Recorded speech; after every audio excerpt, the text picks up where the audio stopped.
Hello, આ છે ખડખડનું રણુજા ધામ, રામાપીરની જગ્યા જે ખડખડમાં આવેલી છે. અત્યારે અહીંયા રામદેવ પીરની સપ્તાહનું આયોજન છે. એટલે આપણે પહેલાં મંદિરે જઈ અને દર્શન કરીએ રામાપીરના. જય રામાપીર.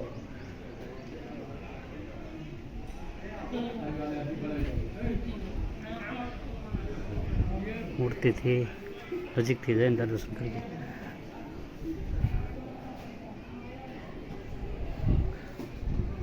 જય બાબા રામદેવ.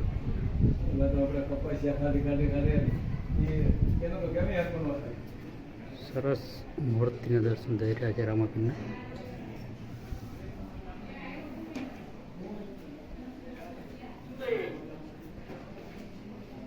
જય રામાપીર.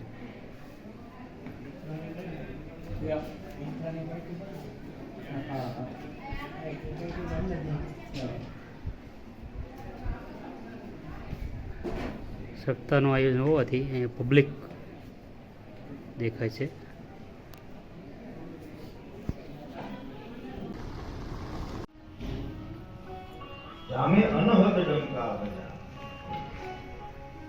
બે પ્રકારના નાગ છે, એક અનાહત નાગ છે અને એક આહત નાગ છે.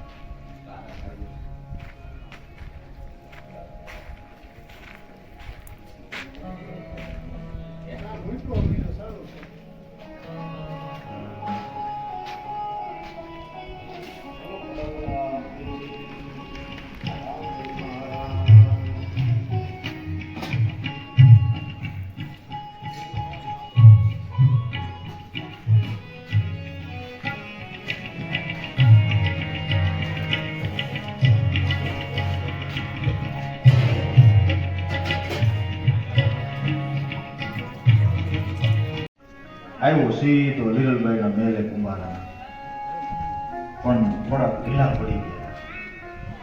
લીલભાઈ સમજી ગયા કેમ મહારાજા આ બધું ચહેરા ઉપરથી નૂર કેમ આવ્યું, ઝાંખપ કેમ દેખાય છે, કે હાથે કરીને કોડું ઊભું કર્યું. કે કા એક કવિરાજ કે કચેરીમાં આવ્યો, એવી સુંદર મજાની કવિતા સંભળાવી, મારાથી સારું રહેવાનું નહીં. મેં કીધું કાંઈક માગ, આજ તું માગતા ભૂલી. એ તો બિચારા ના પાડતા હતા, મને મોજ આવી ગઈ, શું કરું. એટલે એમને હું એને વળી માગ્યું, એ કે એક તમારી રાણી આપી દીધી. હવે મારે કોને કેવું? આ તૈયાર ટાણે ટાણે થાળી આવી જાય, વસ્ત્ર આવી જાય, અલંકાર આવી.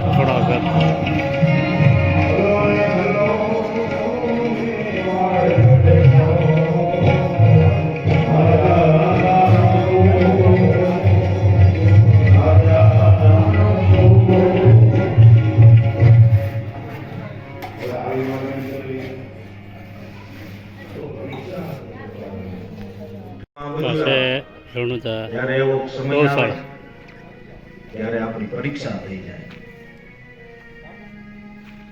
એ પણ દેવી હવે તમે માર્ગી ગૌશાળા પણ આવેલી છે. ત્યારે શું કીધું લીલભાઈ, એક કામ કરો, 1500 રાણીઓમાંથી કોઈ જવા તૈયાર નહીં થાય ને તો લીલલ જવા તૈયાર છે. આ લીલલ જવા તૈયાર છે. મહારાણાને જે કે પણ દેવી તમે વૈયા જાવ તો મારું નામ માંડ માંડ કિનારે આવ્યું છે.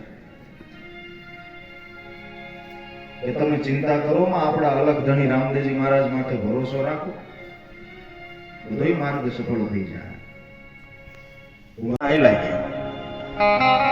ત્યાં તો ભાઈ 1500 રાણીઓમાં તમને કહું જો ખળભળાટ થઈ ગયો, અને જે માળા તૂટી ગઈ હતી તરત દોરો લઈને આંધવા માંડી. અગરબત્તી થઈ રહી હતી બજારમાંથી લઈ આવ્યા, વાઈટું થઈ રહી હતી વાઈટું વણમાં બેહી ગયા.